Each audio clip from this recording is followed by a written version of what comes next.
Bonsoir à toutes et à tous, ravi de vous retrouver sur 8 Mont-Blanc, il est 18h, c'est l'heure du journal de la rédaction. Voici les titres de ce jeudi 7 juillet 2022.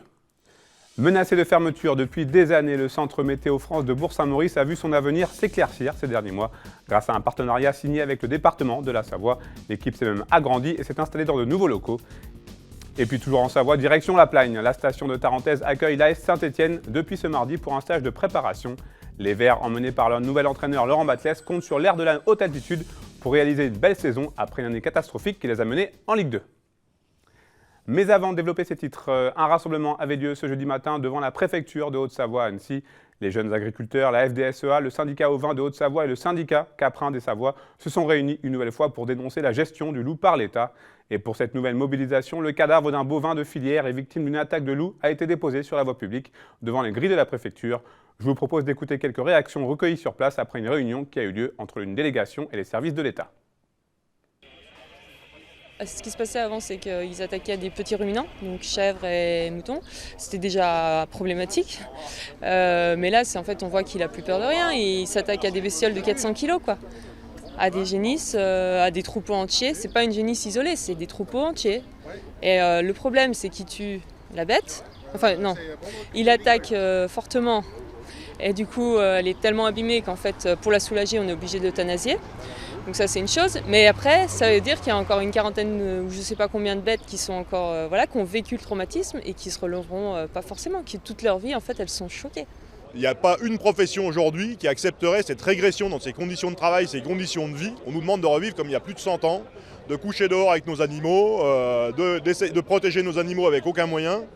Donc aujourd'hui, c'est ça qu'on était dire à l'État, c'est ce ras-le-bol et ce besoin de changement de paradigme, de changement de modèle, et qu'on puisse réellement se défendre, qu'on puisse réellement réguler la population de loups dans notre département, parce qu'aujourd'hui, les éleveurs, ils sont au bout du rouleau.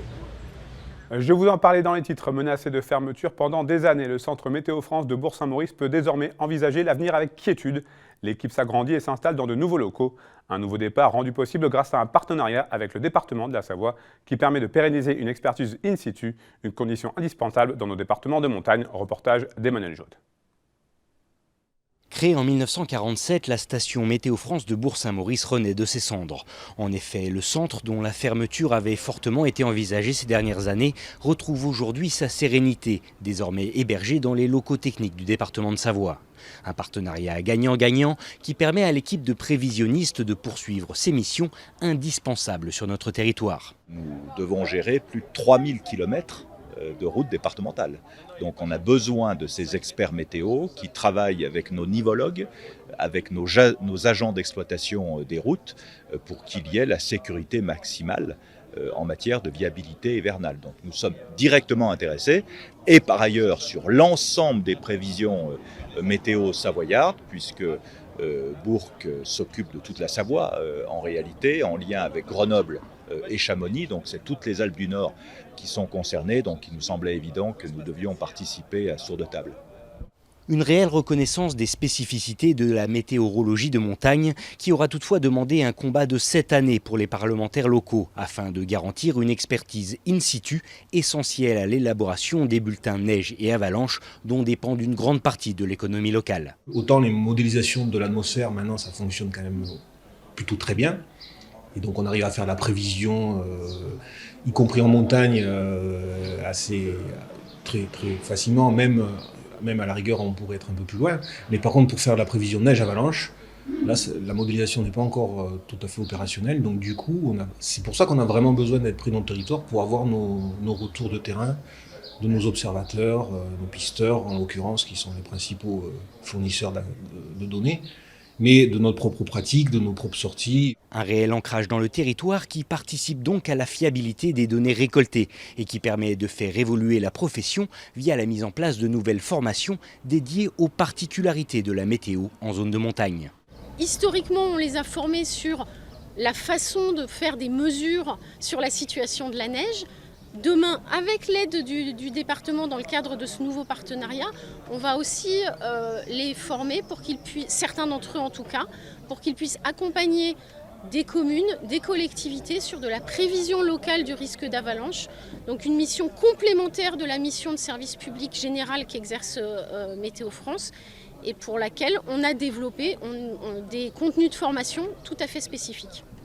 À peine installée dans leurs nouveaux locaux, l'équipe de météorologues et de prévisionnistes de Bourg-Saint-Maurice s'agrandit déjà, passant de 4 à 6 personnes, clôturant une fois pour toutes le chapitre de la fermeture potentielle du site, tant redouté dans la vallée. Elle fait la fierté des habitants du coin. La grotte de la Balme à Colomb, située au Mont-Granier en Chartreuse, a été exceptionnellement ouverte au public la semaine dernière. Découverte en 1988, cette grotte a relevé d'importants gisements paléontologiques d'ours des cavernes, une espèce aujourd'hui disparue. Lucas Ruch a eu la chance d'embarquer pour une mission spéléo privée et menée par de nombreux scientifiques. Embarquement immédiat dans les entrailles de nos montagnes. Située à 1700 mètres d'altitude au nord du massif de la Chartreuse, la grotte de la Balme à Colomb est unique à plus d'un titre.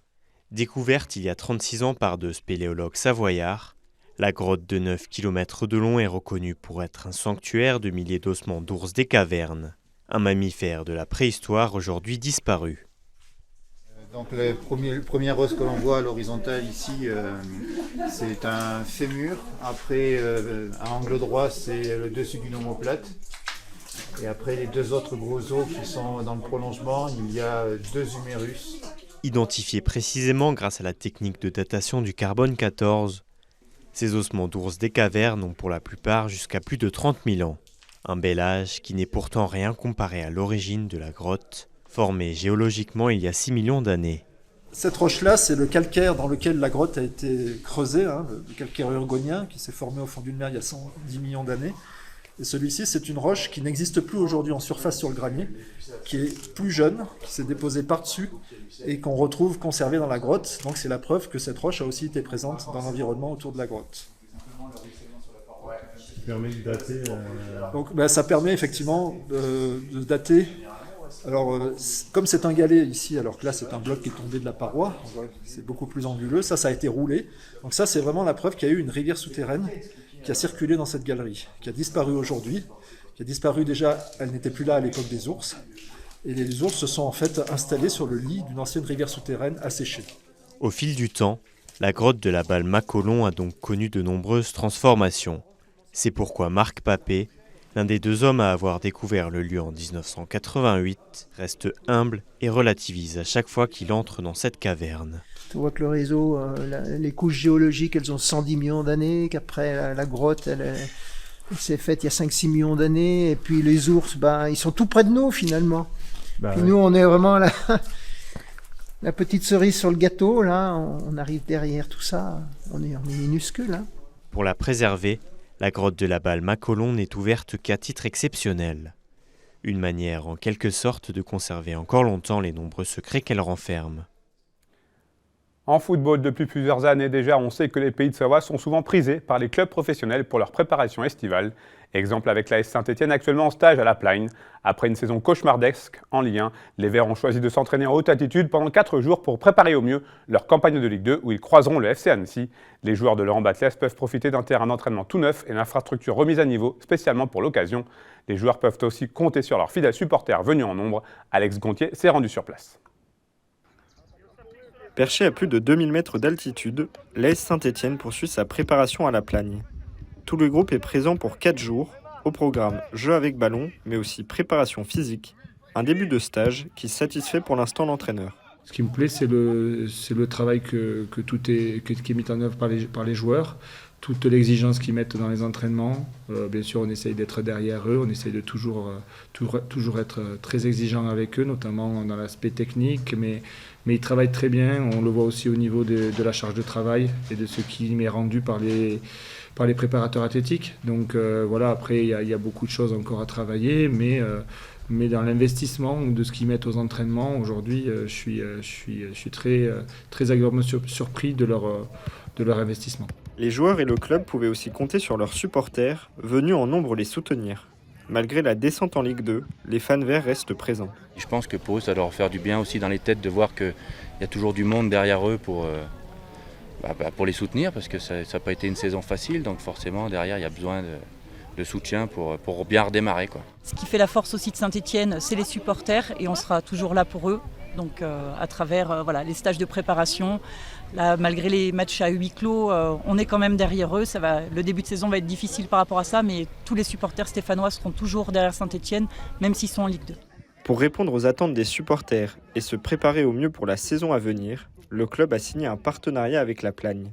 La station a donc construit un nouveau stade pour l'occasion et mis à neuf ses infrastructures. Elle espère s'imposer comme un camp de base d'altitude de référence. Ce projet il part d'une volonté de la collectivité et de la mairie de la Plaine tarentaise de pouvoir doter la station en fait, d'équipements capables de recevoir des équipes de foot et de rugby du plus haut niveau national, voire international. Il était important pour la station de se diversifier aussi sur la saison estivale en se dotant de ce type d'équipement dans le but de développer les valeurs hivernales que l'on avait au niveau du sport hivernal vers le sport estival. L'AS Saint-Étienne a rendez-vous ce 12 juillet pour un premier match amical contre le Puy Foot. La première rencontre officielle est prévue pour le 30 juillet à Dijon, en ouverture de la saison de Ligue 2. C'est la fin de cette édition. Merci à vous pour votre fidélité à l'information sur 8 Mont-Blanc. Merci à toute l'équipe. Tout de suite, la météo présentée par Thierry Paulme. On se passe une très belle soirée. On se quitte à présent. Prenez soin de vous et de vos proches. Je vous retrouve vendredi pour le dernier journal de la semaine.